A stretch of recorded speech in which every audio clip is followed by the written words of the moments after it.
Hi, this is Brian again. I'm hopefully going to finish up my NES collection this time. It should be one or two more videos. It's been a while, it's been a few weeks since my last time, but we're getting to the end.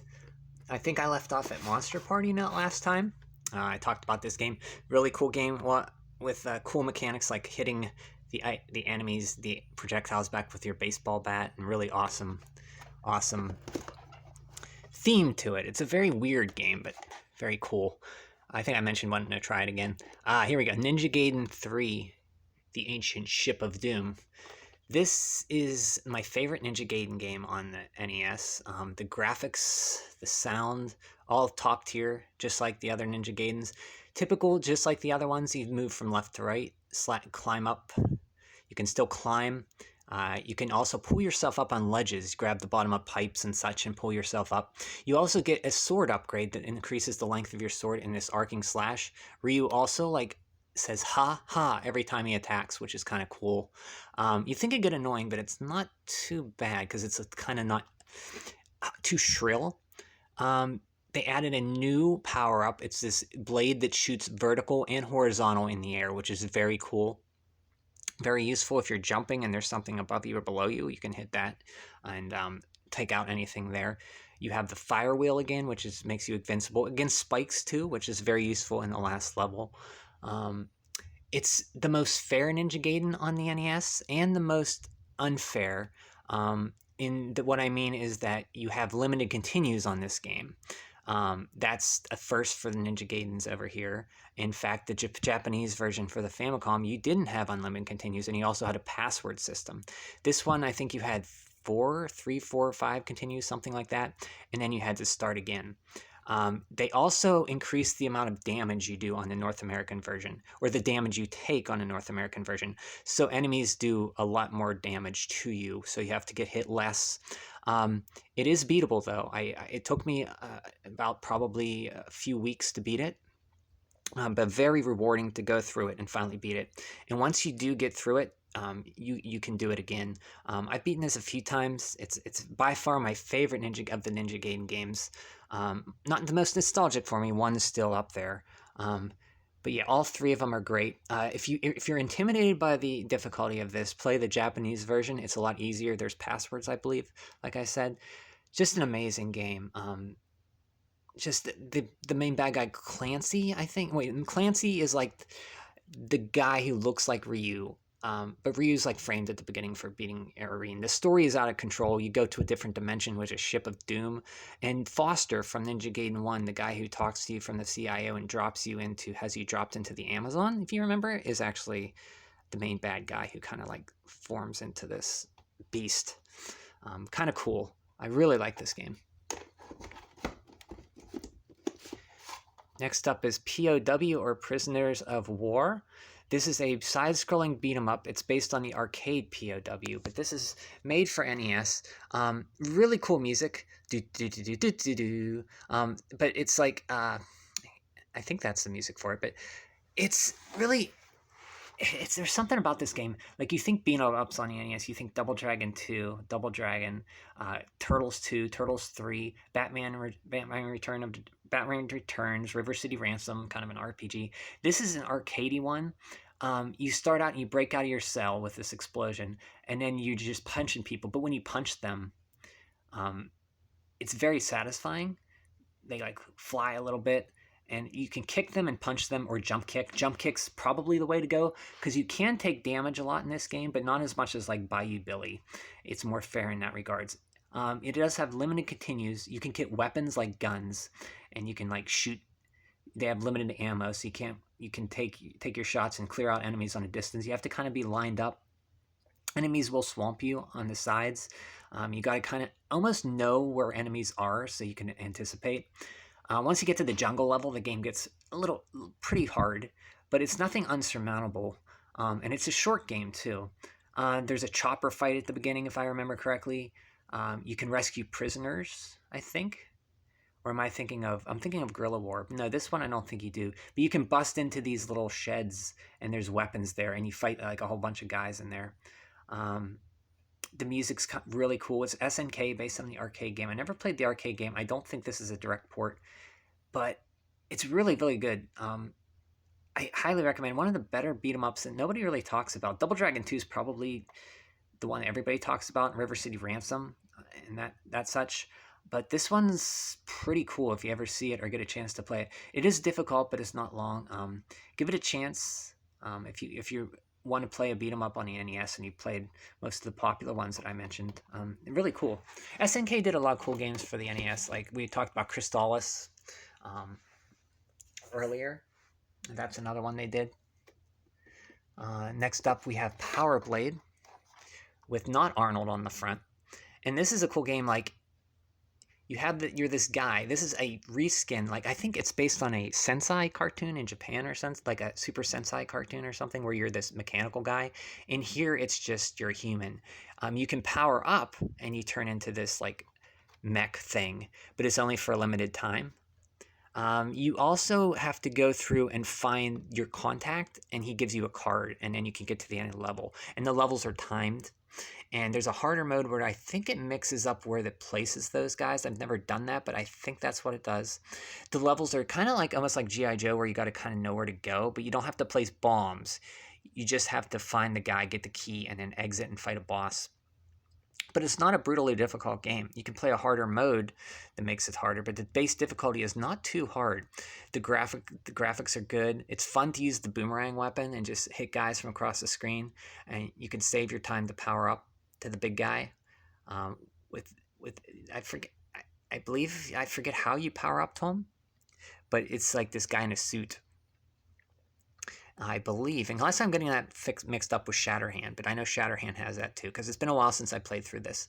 The music on this game is excellent, though. Anytime you see Taito on NES games, that's a sign of quality, almost like Capcom, Konami. Taito made some great NES games, especially late in life, like Panic Restaurant was a late one.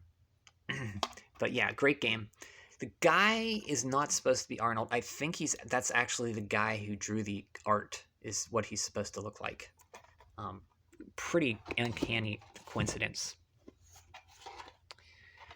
Next up, we have Princess Tomato in the Salad Kingdom. This is a Hudson Soft game based on an early 80s PC or game in Japan. It got ported to the NES, and the NES added some interesting like mazes in it, or dungeons almost, like a couple of them. This is almost like Shadowgate or Deja Vu. Like I talked about Deja Vu, and I'll talk about Shadowgate a little bit here later. But it's like a first person, and you go around and you have verbs that you can slurch, hit, talk, do such things. And then you get items, and you use those items to get further in the game. This is like a weird world of humans are called farmies, and they're the evil guys because they harvest the vegetable people. The whole town, the world is made out of vegetable people. You have Princess Tomato, and you have this guy here with the cucumber. I think that's who you're playing. He's the knight who comes back, and Princess Tomato needs rescued. This guy is Percy the Persimmon. He is the guy that you meet in the first or second screen, few screens in the game, who's like, hey, boss, I need to follow you. And he's like, he helps you out. He tells you things during the quest. And when you get to the end of a section, it's broken up into sections like chapters. He will say, oops, I dropped all my stuff. And he will drop all the stuff you don't need. That's a cool thing, but because it keeps you from handling all this crap, these red herring items that aren't used at all. So when you get to the end of a area and you have this useless stuff, if you don't need it for the next area, he'll drop it and he'll just lose it, and that means you don't need it. It keeps your inventory very clean. The soundtrack on this game is great. If you like Deja Vu and Shadowgate, there's another thing. So Princess Tomato has a sister named Lisa, and she's a human, which is kind of weird. It gets pretty like they're at the beginning. The farmies, the humans, are harvesting cabbage people, and you go to the cabbage patch, and there's one crying, I believe, or there's one there that you meet, and there's holes where they were plucked. It's kind of really dark. Really, really cool game.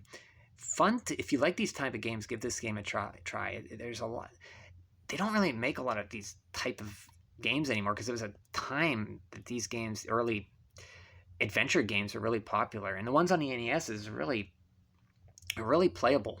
This one is, you don't hear a lot about it, but it's very worth playing. I love the music in it too. Oh, here's another game that gets a bum rap.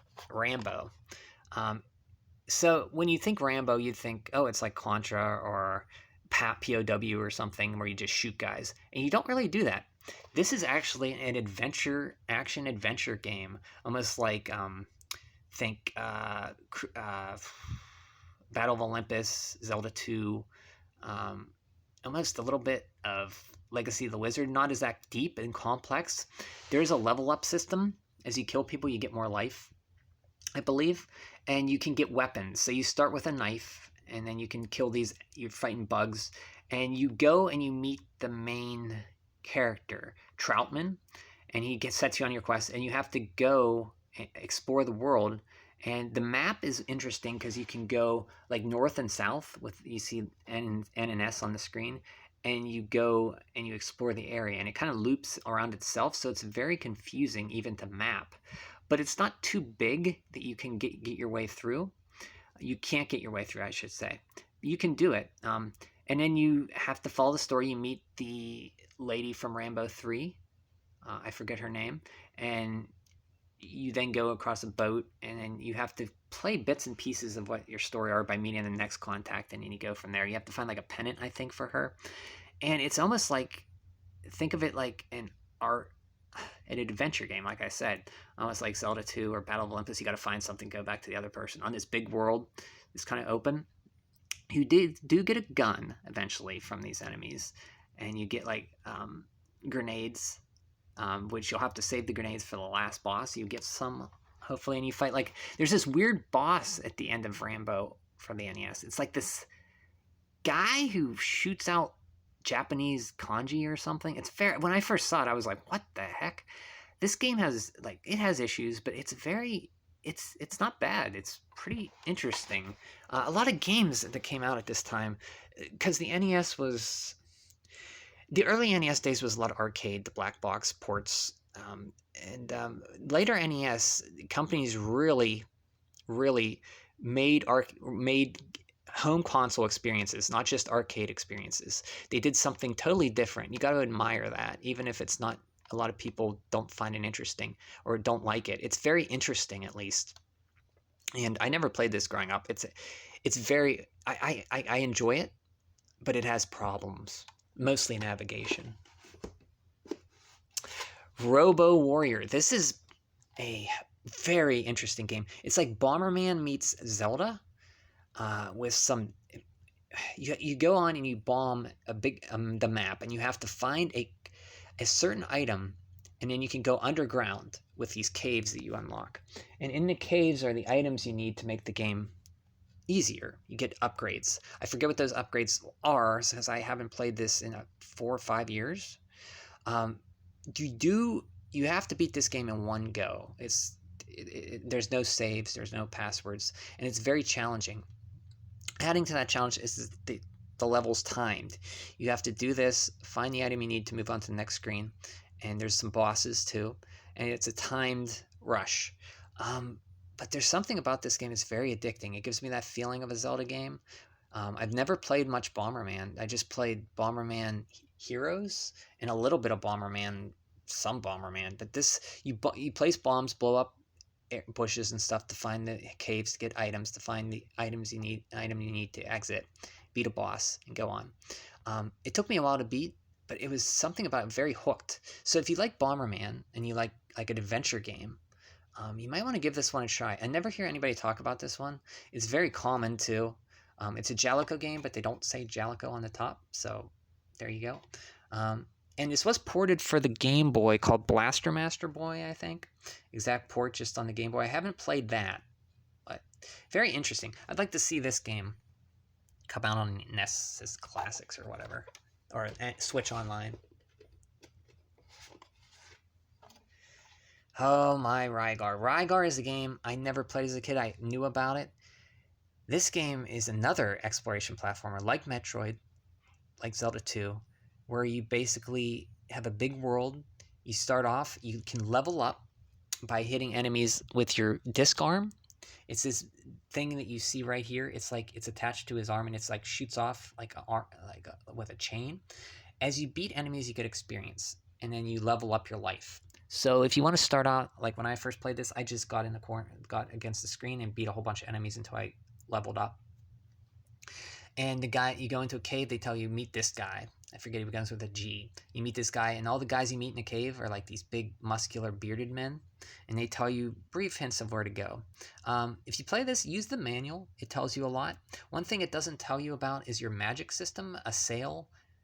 And a sail is like your MP. There's like a sail and something else. I can't remember exactly what, but there are magic spells in this, and one will increase your attack power until you die, and then you lose it, and then you got to remember to cast it again. That helps immensely with a lot of enemies and bosses. So you only have to cast it once until you die, and then you're good.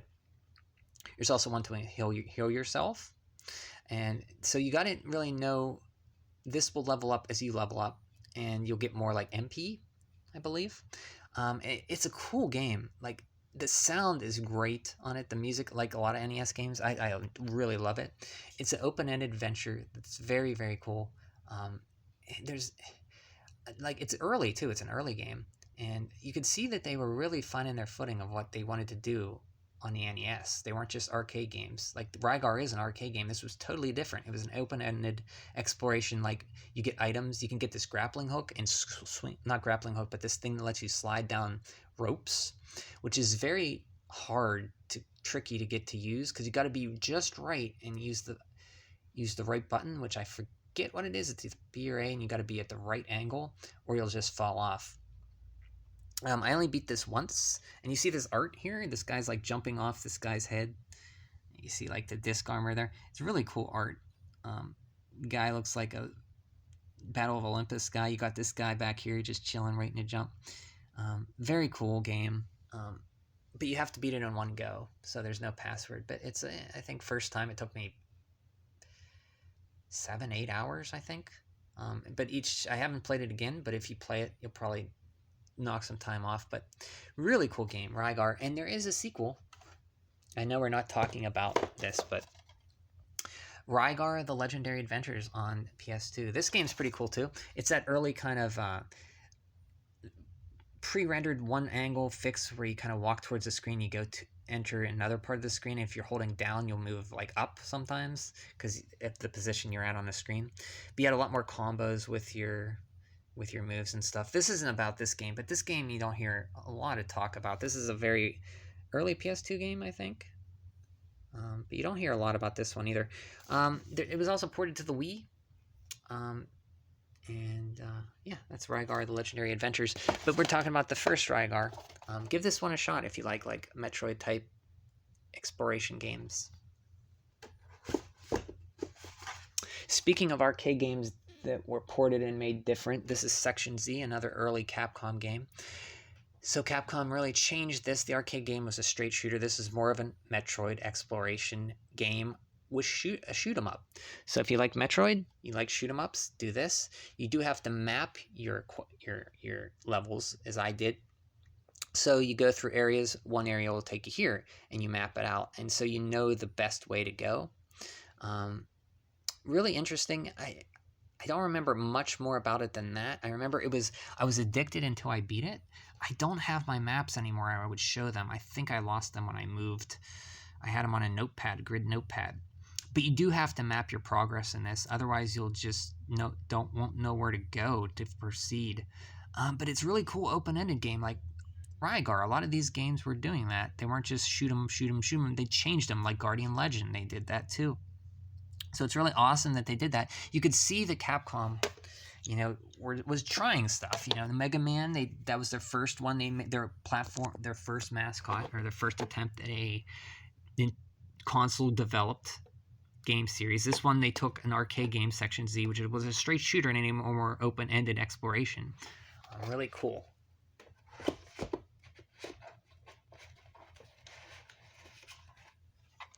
Oh boy, this is good timing for this one. Shadow of the Ninja, right there. Because they are remaking this game this year, and it looks awesome. Made by Tango Project, who did Pocky and Rocky Reshrined, and they did Ninja Warrior Savior's Return, and they did another one I'm missing. This is their next game they're doing. This is a Natsume game. Natsume did great work. So this is a side-scrolling platformer like Ninja Gaiden, but different in that it's much more not as fast and furious as Ninja Gaiden. It's like 5 levels. It is hard. You have some continues. You have 1 life, and then you continue. So you have a few continues. The music in this game is great. You can play multiplayer. You can play either the one girl or the guy ninja. I've never played it multiplayer. They have no differences other than their look. You have special items you can get, like a bomb and a ninja star, but you can't switch to your sword or other weapon until you use all those special items, which I wish they could have added maybe in the remake, that you can switch off your ninja stars to save them, or your bombs. The bombs kind of just dribble and then blow up. Good for a few seconds in the game, and the ninja stars give you a distance weapon. You do have 2 weapons you can level up, a sword and a ninja chain with like a point on the end. I forget what it's called, but it's like a chain whip almost.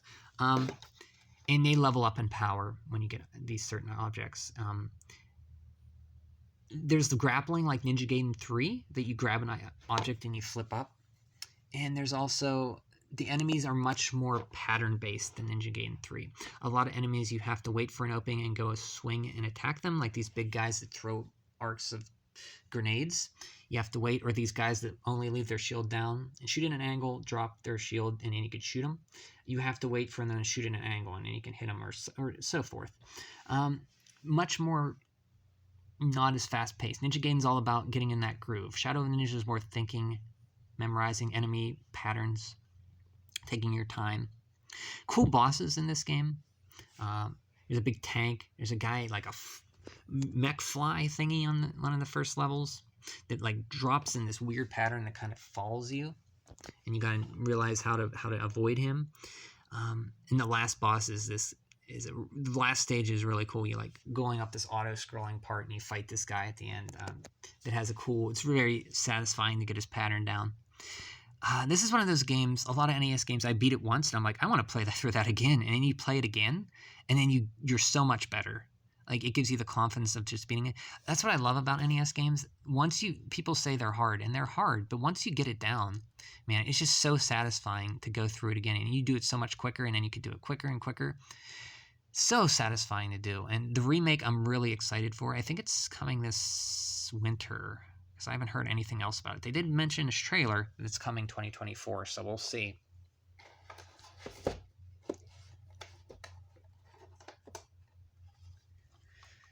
Chateau Gate. This is a Mac Venture game. I mentioned Deja Vu. We'll get to Uninvited. This is much like Deja Vu I mentioned in one of the earlier videos. You got a number of verbs.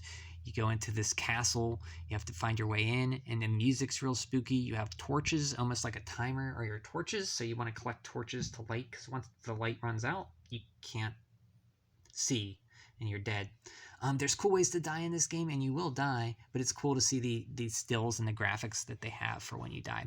I have not beat this game since I was a kid, so it would be completely new if I went back to it again.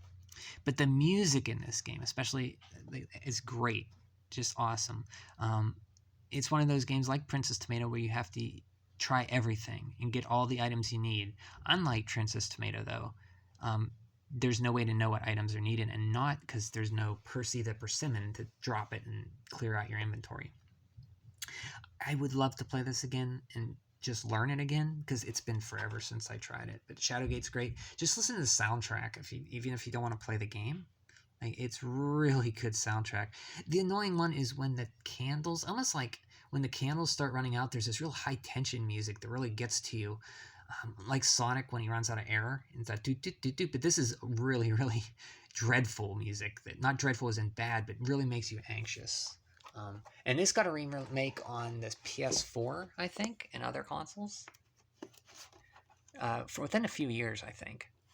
Oh baby, Shatterhand. This game I have not played. I did not play growing up, but this game is fantastic. Much like the art of Power Blade, you got a guy with sunglasses, and his fist is just shattering the title. So this game's great. The music is great. The graphics are great. Everything about this game just screams late NES. We got everything figured out. The platforming is controls very well. You move left to right. You punch stuff, and there's different animations, and you punch. So you punch, punch, punch, and then you do a wind-up punch in your last, and it just blows stuff up. You can increase. There's these little pods as you move through. You're a guy in this cool jacket, and if you step on these little like pods and you hit down, if one has a little cross, that's health. It'll heal you. One has an attack power boost. Then your jacket turns red, and then you do a lot of more damage. So you want to keep the jacket. And also, there's these little beta alpha symbols. Like there's an L, a B, and another one. And you can different combinations as you collect them in these bags or these blocks. And when you collect them, if you match different combinations, you get a different robot buddy helper. One's like this sword guy that hovers above you. One's like this grenade guy that shoots like these grenades. One's like this guy that shoots these discs at an angle. One's like a flamethrower guy. There's a few more. But it's cool to find out which combination does what. And they take damage too, and then they'll blow up. But if you can get 3 of the same combination you got for your little buddy, then you'll turn into this mech where you get a suit of armor and you get really powerful. And if you can take that into the boss, they kind of space out the items, then you'll just wreck the boss, and it makes it easier. It's a challenging game, but it's not unsurmountable. You'll want to play more of it if you like platformers or games like Ninja Gaiden. It's fantastic. I remember seeing a Nintendo Power, but I was on Super Nintendo then. I wish I would have played it then, because this is up there with one of the best on the system. If you like action platformers, it's fantastic. Yeah, really love Shatterhand. The music, man. There's a boss rush part near the end, but you can do it. I did it. You can do it. Oh man, this game's great. Love it. Oh, here we go. Do do do do do do do. Do do do do do do do boop boop boop boop boo do do do do do do do do do do do. Snake Rattle and Roll. This is a childhood game of mine. I only beat it within the last 3 years. Finally, this is probably my favorite Rare game. I mean, they made a lot of games. At least on the NES, I know it's my favorite Rare game. But they made a lot of games. They made a ton on the NES. Probably one of the most prolific developers on the NES. And man, this was published by Nintendo, and they really made a great one here. Hard as heck, but let me explain Snake Rattle and Roll to you, because I think it's on the Switch eShop. You start as a snake, and you have to go through these areas. There's these little manhole covers you hit, and then items will come out. Some are points, some are extra lives, some are continues, I believe, and some are like a trap that comes out, like a little toilet seat or something that'll hurt you.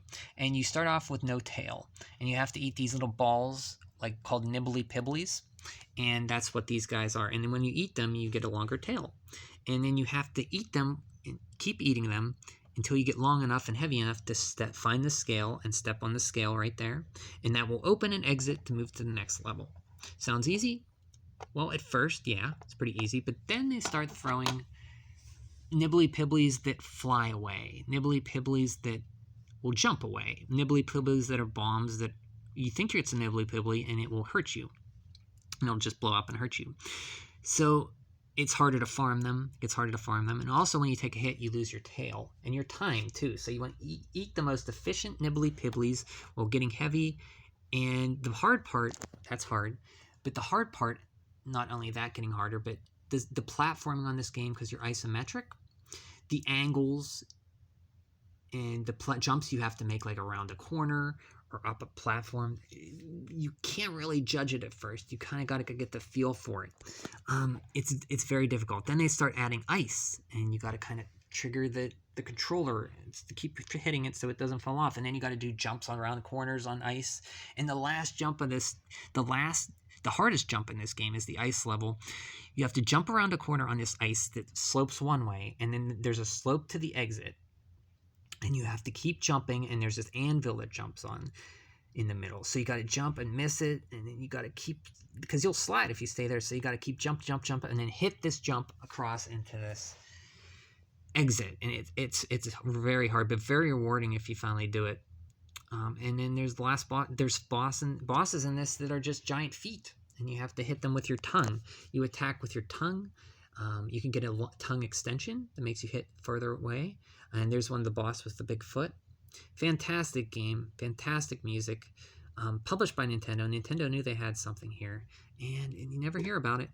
Hard, but man, just much like Cobra Triangle, which I don't think I have here because I played that just a little bit. I haven't really have much to say about it yet, but just a game that's full of ideas, and it's just so cool.